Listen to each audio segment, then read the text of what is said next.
merely uses it to produce the diverse ways of experiencing and living in the world. In other words, culture is the agent for creating differences, and language is just a tool. In the spirit of debate, I'd like you to consider 3 reactions to McWhorter's bold position. First, might culture also unite people worldwide? Like language, culture is also shaped by the brain. So that means that every culture shares some basic properties. For example, they all determine social status. They all regulate the family. They all establish rules.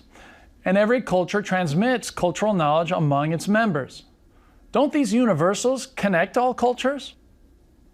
The second reaction is that just because language is a tool for culture doesn't mean the tool's trivial. Sort of reminds me of the old gun rights slogan. Guns don't kill people, people kill people. True, but guns make it a lot easier, don't they? So even if culture is what ultimately creates diversity, we shouldn't dismiss the unique role of language as a powerful way of enacting it. And the third reaction is this. Is it really the case that language exerts itself only as a vehicle for culture? Is it ever possible for language to be an independent influence? That's the question that we'll take up in this lecture. It's hard to separate the effects of language from culture, but that's what scientific experiments are designed to do. They isolate one variable from others to determine the effects of just that one thing. It's not perfect, but this element of control definitely helps to parse the causal relationship between language, culture, and thought.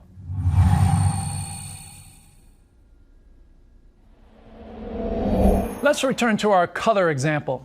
Let's talk about my color blue versus other people's blues.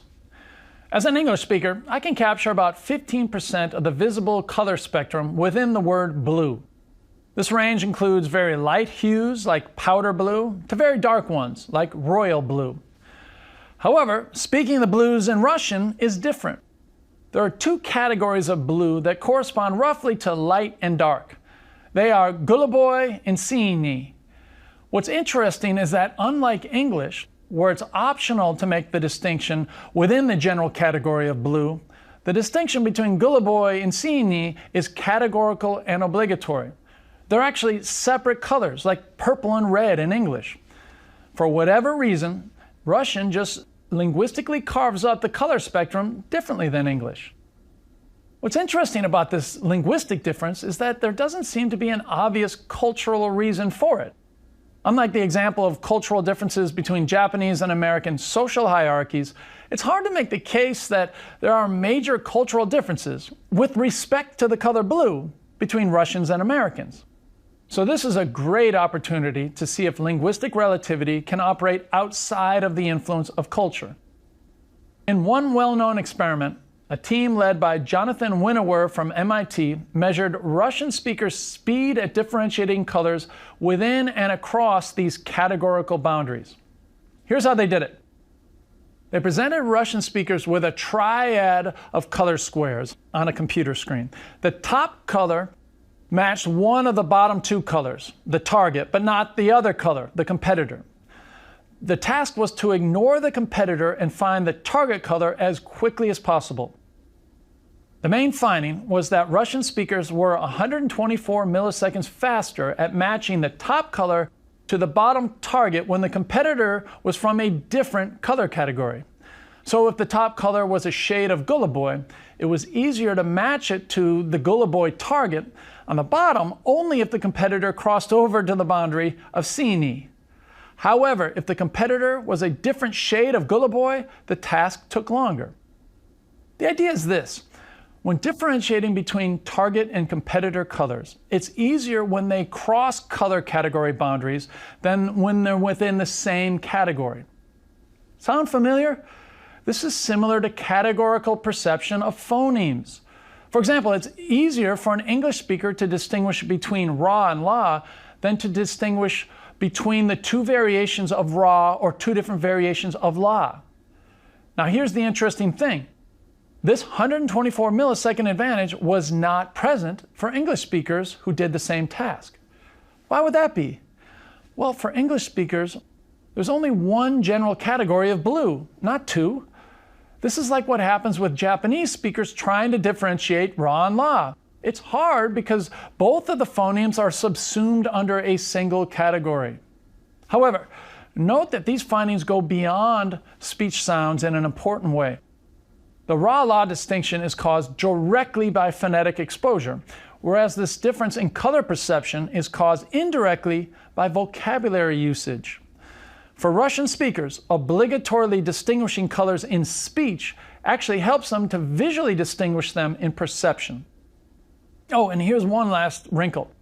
Neuroimaging studies have shown that the language areas in the left hemisphere ventral stream are engaged when subjects make perceptual categorizations of colors. This suggests that the Russian speakers in the Winterworth study may have been relying on language mechanisms to perform this color categorization task, even though language is not required for the task. Taken together, it seems unlikely that these findings are the product of cultural mechanisms.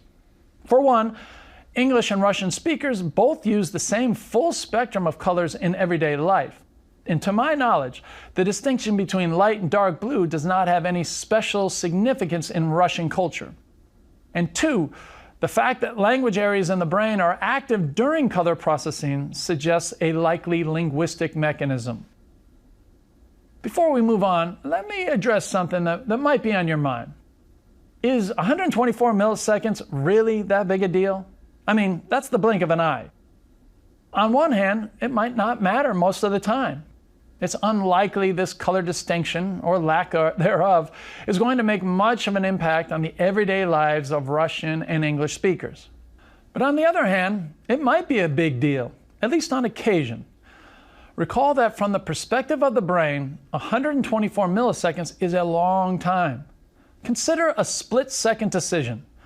What would it mean to have an extra fraction of a second in some extreme situations, like avoiding an oncoming car, or recognizing a fleeting face, or telling the difference between a gun versus a wallet? Sure, these are rare situations, but they make clear that every once in a while, even a small difference in timing can make a big difference in outcome.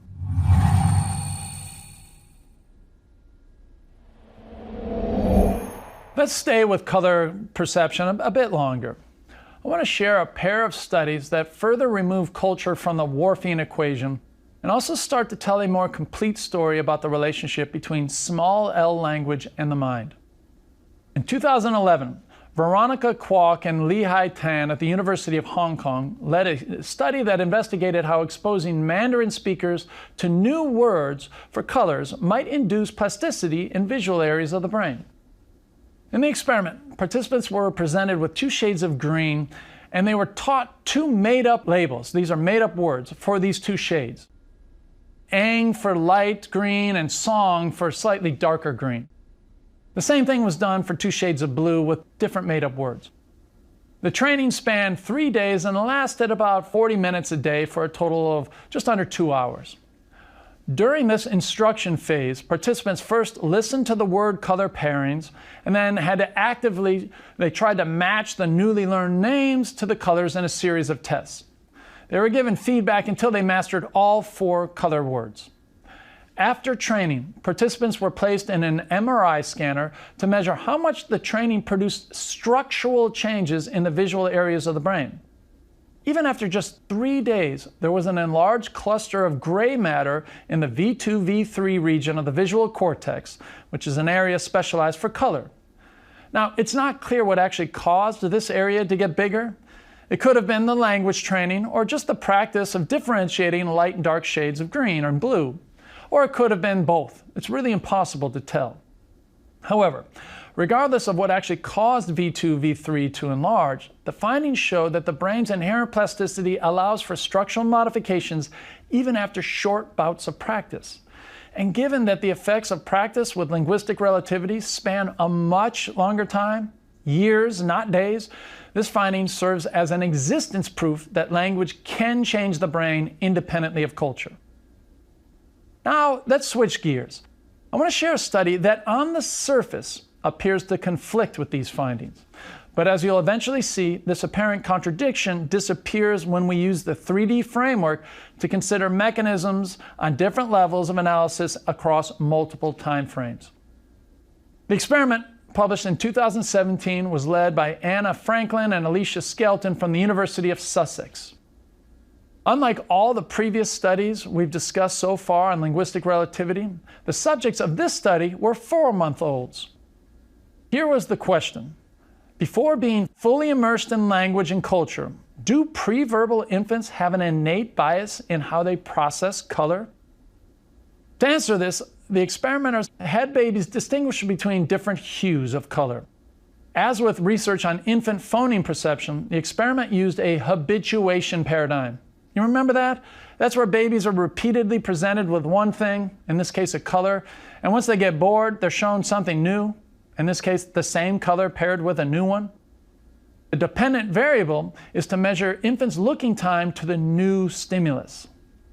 If there were longer looking times for the new hue, that would mean that the baby could tell the difference between the two colors. In this way, the infants could let the experimenter know how many different color categories they could distinguish. It's actually pretty clever, isn't it? There were two interesting findings. The first was that infants made color distinctions that aligned remarkably well with color categories commonly seen in the world's different color lexicons. This is notable because color categorization in this experiment occurred long before children acquire words for color. So language and culture aren't part of the picture. The second interesting thing is infants' color distinctions nicely corresponded to two neural subsystems in the brain's processing of color. The primary visual cortex, or V1, is organized in a highly structured fashion. You already know that. And so you know that there are different dimensions of color requiring specialized computational mechanisms. These mechanisms appear to act like biological fault lines, and infants seem to use them to make categorical distinctions between hues. Here's the author's takeaway message in their own words. These findings suggest that color categorization is partly organized and constrained by the biological mechanisms of color vision and not arbitrarily constructed by language. But wait,